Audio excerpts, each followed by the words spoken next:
Good morning, everyone. So this morning, it's going to be just me. Well, and Lisa, of course, is our technical person here. No sutra chanting. Although we did do sutra chanting, unfortunately, we forgot to unmute ourselves during the sutra chanting. So Lisa will edit this, and we'll begin this service with this portion of it. Okay, well, let's begin now with Gasho. Everybody Gasho, please. Okay. Namo Amida Butsu. Namo Amida Butsu. Namo Amida Butsu. Namo Amida Butsu. Again, good morning. Thank you for joining us for this service. I hope that you are well and you are safe and are vaccinated. I know the people that unfortunately have no choice in this are those, of course, who have health conditions, and also are everyone under 12, the age of 12, can't get a vaccine. Hopefully, that will change, and we'll be able to provide vaccinations to our youngest members of our community. But old people like us, we get to get vaccinated. And after I got my vaccination, after the second dose, and 2 weeks later, I was fully immunized. So I was offering to go around and hug people, but nobody took me up on my offer. So I can hug you now. I said, no, thank you. But I am vaccinated, and I hope everyone else is. It just kind of makes sense. You know, it is a way of helping all of us through this very challenging times. There are places in the world in which vaccines are not available because they just don't have a capacity to get vaccines there, or unable to have vaccines made available to them. So, you know, parts of the world are still undergoing tremendous upheaval because of this pandemic. We're here in California, we're just kind of beginning to see maybe some light at the end of the tunnel. It's after June 15th, when California decides to kind of open everything up, we'll wait a couple of 3 weeks and see what happens. If there is a spike, we'll continue to remain closed. But if we see that maybe things are really turning around, that we have actually reached a point in this pandemic where we still need to be cautious, but we can be more open in our activities. So, maybe if things after middle of July or so, things start to really look well, we'll begin to discuss the possibility of opening things up in September, and hopefully everybody can come back to the Hondo and participate in services at the Hondo. We have begun to schedule in-person memorial services. So those are much more kind of organized or able to control. So we opened it up, but we are still limited by the restrictions that are in place. But if you want to have a memorial service at the Bitsing, call the Bitsing, and we are again starting to schedule these services. There's been such a odd year because of the pandemic and because of all the turmoil that has erupted in our society. You know, recently, with the violence against Asian Americans and Pacific Islanders, we are in particular concerned. Now Buddhist temples are being vandalized. A couple of months ago, the Higashi-Honenji was vandalized in Los Angeles. And, last month, earlier this month, we observed together a joint service expressing solidarity within the Buddhist community. Many Buddhist organizations and communities were represented in this Buddhist service that was held after Higashi Honganji in Los Angeles, which was really very nice. But it is, a concern for us as Asians, as Buddhists. With the outbreak of war again, well, right now it's in kind of a truce between Palestinians and Israelis. And it's a terrible war that just kind of erupts every once in a while, maybe a few years, and it takes a terrible toll. And hopefully this war can bring attention to the needs of the people in that area, both the Israelis and the Palestinians.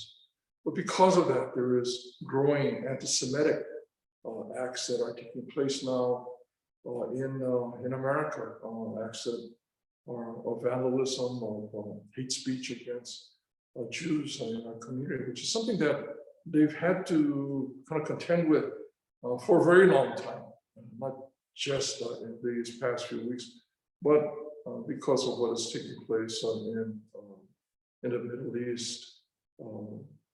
There is a growing number of these acts of violence against synagogues and hate speech against Jews are now starting to once again climb in numbers. When we look at this, when we think about all that's going on, all the challenges that we're faced with, and we kind of wonder, what does Buddhism have to say about this? And Buddhism, Shakyamuni Buddha was concerned about this too, 2,500 years ago. It was why he looked and he said that when we realize that we are indeed causing and experiencing all these difficulties throughout our lives, and not just people who are the underprivileged, underserved, but everybody, even in the aristocracy. And he, of course, was born a prince, and even within his caste, he saw difficulties that people encountered and were unaware of at times, and unable to do anything about what he observed as challenges, difficulties that even in his caste of the aristocracies that they were experiencing, inconsistencies,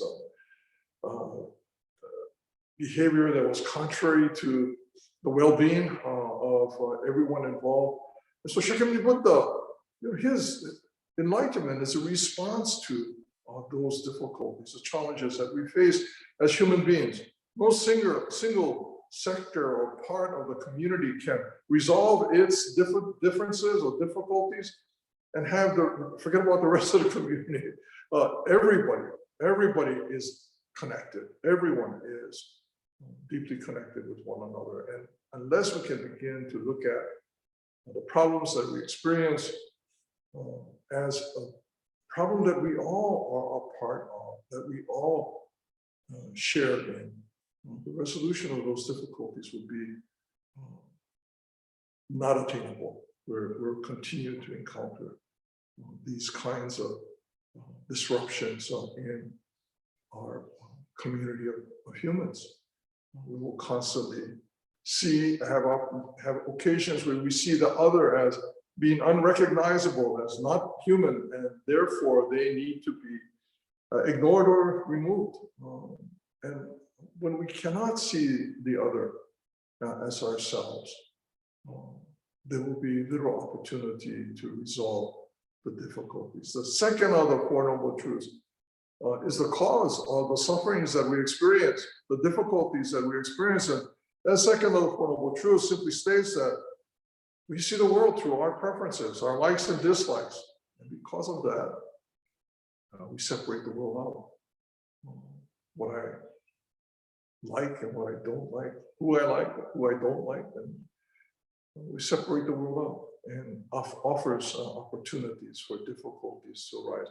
I mean, that's a real simple way of looking at very complex problems. but it begins with the acknowledgement of the other as myself, like myself. And until we can do that, we will not be able to resolve these difficulties. In the Dhammapada, in the verses of the twins, I think it's the fifth or something like 6 or 7. It's a regularly heard verse from the Dhammapada that hatred is not overcome by hatred. Hatred is overcome by kindness, by compassion. It's the base of our understanding of our relationships from a Buddhist perspective, that we cannot resolve these difficulties if we are unable to see the other as ourselves. That our response must be from the base of compassion. It doesn't mean that we don't get angry, we don't feel pain, or we don't get upset. It doesn't mean any of that. It means, though, that we do respond to it, even as we, in our anger, even in our pain, we must find a way to respond from the base of compassion, which means compassion is the ability to recognize. It's empathy, right? It's empathy, being able to recognize what the others are feeling and experiencing. They're not different from myself. And if I can begin to recognize that, then maybe there's ground in which we can begin to talk about our differences and how we might be able to bridge those differences, bring together different points of view, acknowledging, if we can acknowledge that we share this common humanity, that we need to work together to resolve the difficulties or challenges that we face. Unless we are able to do that, we will continue to be separate and offering again opportunity for difficulties to arise. Buddhism is really simple. Buddhism is about how to resolve the difficulties that we cause and experience. At its core, it basically says that we have difficulty seeing other points of view. Everyday kind of experiences remind us all the time. Disagree with our family members about things, and we can see how even within families that these differences tear families apart.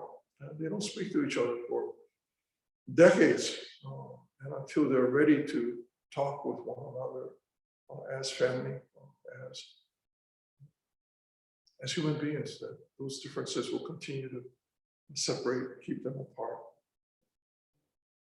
It's in everyday kinds of things that it doesn't have to be big national events or global events, but in the everyday things that we can kind of practice this very basic idea of the resolution of difficulties through our acts of compassion. In Joshinshu, of course, we understand that the assurance of Amida Buddha provides for the enlightenment of all beings, and so we kind of are very reluctant or hesitant to think about what I can do, because that's self-power. That self-power, other power, as important as that is, by not doing anything, it's not contributing to the resolution of those difficulties. So even if you go full steam ahead and do self-power and try to fix things, you still need to remember that the basis in which we act must be rooted in the acknowledgement of the other as like myself, as myself, that compassion and empathy. We can drive full ahead and not be concerned about self-power, other power. But if we remember that the basis of our actions must be rooted in compassion, no worries. You can go ahead, do things that you feel contributes to the betterment of the life around us, the welfare of those who we share this community with. All of these acts that we see around us, these senseless acts of violence, are really senseless. They make no sense when we see them happen. But again, we are angered, outraged by these acts. But the way that we respond, if we are to begin to resolve the source from which these acts of violence originate, we can and must root our behavior in compassion. The two major components of enlightenment are wisdom and compassion. Wisdom that allows us to see things as they are. Compassion, how we respond to the world around us. Again, please be well, take care of yourselves, get vaccinated. You will not get me to agree with, no, okay. So it's a point, maybe a different perspective, but I think we should all get vaccinated. We think of the other, as we think of the other, being vaccinated will certainly help. Will bring this pandemic to an end. Hope all of you will remain safe. And we're almost through this. And at this very end, so important that we not rush things, and that we assess and we review and look at what steps we can take next that will assure the health and well-being of not just myself, but all those around us. Okay, thank you very much, everyone. As we close, will you please join the show. Namo Amida Butsu. Namo Amida Butsu. Namo Amida Butsu. Thanks, everybody. See you next time. Our technical specialist will get everybody the email that will announce when our next meeting will be. So thank you, everybody. See you next time.